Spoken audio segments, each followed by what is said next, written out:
Bangka dikenal sebagai The Indonesian Tin Belt dan sudah 200 tahun lebih mengeksploitasi timah hingga menyisakan banyak kerusakan alam. Sudah saatnya Pulau Bangka beralih ke komoditi lainnya karena negeri serumpun sebalai ini juga kaya akan potensi sejarah, budaya, wisata, sumber daya alam dan kuliner. Saksikan penjelajahan saya, Feliciano Haryanto di Pulau Bangka, hanya di Explore Indonesia.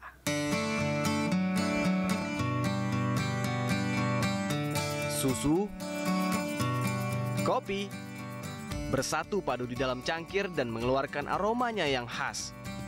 Pagi hari paling pas menikmati dan menyeruput secangkir kopi.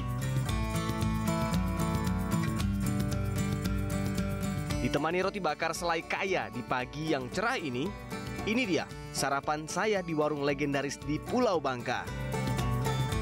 Hampir 8 dekade warung kopi ini berdiri di Jalan Muhyiddin, Sungai Liat, Bangka. Bangunan ini merupakan bangunan asli yang belum diubah. Warung kopi ini merupakan salah satu saksi bisu sejarah Bangka dijajah kolonial Belanda.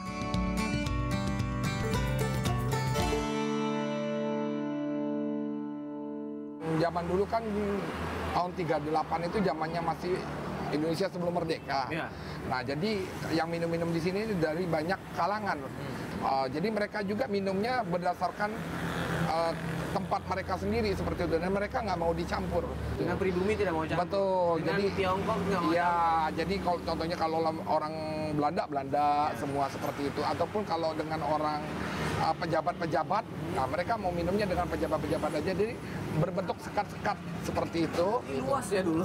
Luas, sampai kurang lebih ada 5 ruko, 6 ruko ke sana seperti itu kalau zaman dahulu seperti itu. Mereka gengsi untuk bercampur dengan ras-ras lain. Padahal mereka sama-sama cinta kopi. Iya, cinta kopi.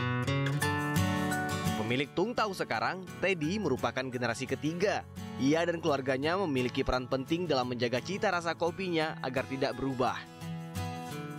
Pada akhirnya, Tung Tau disematkan menjadi warung kopi tertua di Pulau Bangka. Menikmati sajian kopi tak hanya dinikmati kaum lelaki, wanita juga ada. Nah, ini dia salah satu yang khas di sini. Adanya teknologi gas dan kompor, tapi mereka bersikukuh memaksa kopinya dengan ini. Baik kopi atau makanannya seperti roti dimasak dengan arang. Aroma arang menambah cita rasa dan membawa penikmatnya berjelajah waktu ke masa lampau.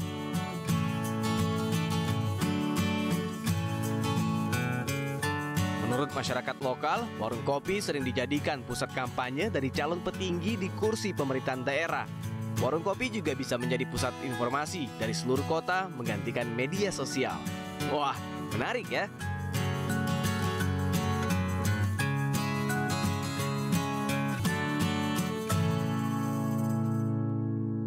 Jauh sebelum Indonesia merdeka, Tung Tau sudah menjadi tempat hangout bagi para penikmat kopi. Bahkan, warung kopi ini juga menjadi saksi perkembangan timah dan juga lada di Pulau Bangka. Berbicara soal kemerdekaan, Bung Karno bawa proklamasi dan juga Bangka mempunyai cerita tersendiri di Pulau Bangka.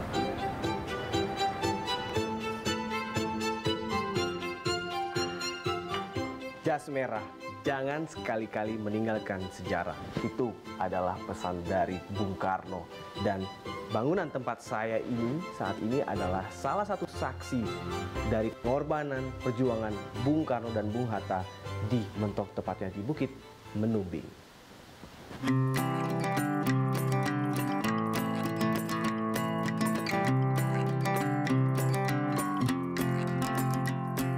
Bangunan bersejarah, bangunan yang menjadi saksi dibuangnya Presiden RI pertama, Soekarno, ke Pulau Bangka.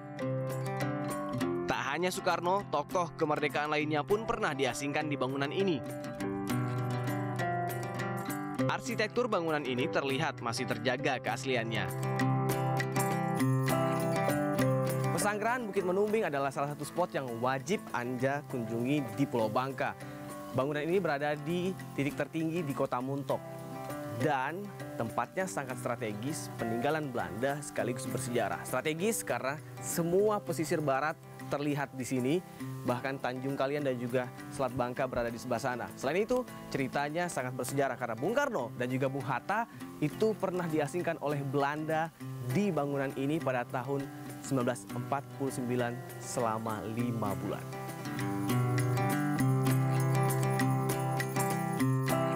Ini dia tempat istirahat presiden pertama di Indonesia saat diasingkan ke Pulau Bangka. Dan kalau yang ini, dulunya sebuah ruang sel bagi tokoh-tokoh yang dipajang fotonya di sini.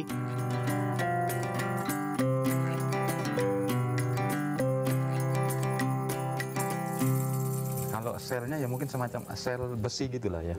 Nanti mungkin kalau mau Di dalam ruangan ini berarti? di ruangan tengah ini, ruangan meeting ini. Nanti bisa dilihat apa itunya, gambarnya ada di dalam juga. Jadi mungkin itu yang dipersiapkan untuk supaya aktivitas Bapak tidak bisa kemana-mana dan mudah terpantau. Jadi Pesanggerahan ini awalnya adalah penjara bagi Bung Karno dan Bung Hatta. Bisa dikatakan begitu. Sudah sempat dibangun kerangkengnya atau? Iya, kalau ada sesuai dengan gambar itulah yang faktanya nanti akan terlihat. 8 orang pejuang Indonesia pernah merasakan sel dalam Pesanggerahan Menumbing ini selama 17 hari. Salah satunya Bung Hatta, wakil presiden pertama Indonesia. PBB mengetahui adanya sel dan menuntut untuk dihilangkan. Beruntung saat Bung Karno diasingkan di sini tidak pernah merasakan terpenjara dalam Pesanggerahan. Tejo merupakan keturunan ketiga dari penjaga Pesanggerahan Menumbing. Sejak kecil, ia sudah membantu ibunya menjaga dan merawat Pesanggerahan bersejarah ini.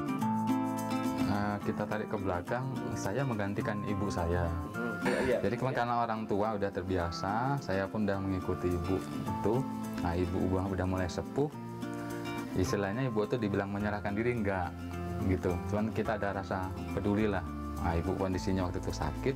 Wah, Menumbing nggak bisa buka kan. Pengunjung ada kan. Ya saya ambil alih gitu. Kadang-kadang kalaupun keluar terlalu lama kemana gitu, gelisah ingin pulang gitu. Jadi ini bagaikan rumah kedua pada Betul. Ya. Dengan rutin ia merawat dan mengecek kerapihan dari kamar, ruang kerja Bung Karno hingga kendaraan dinas Bung Hatta yang terpajang di ruang tamu belakang Pesanggerahan. Tejo memiliki tekad mulia dengan tulus ikhlas akan terus menjaga Pesanggerahan ini hingga akhir hayatnya.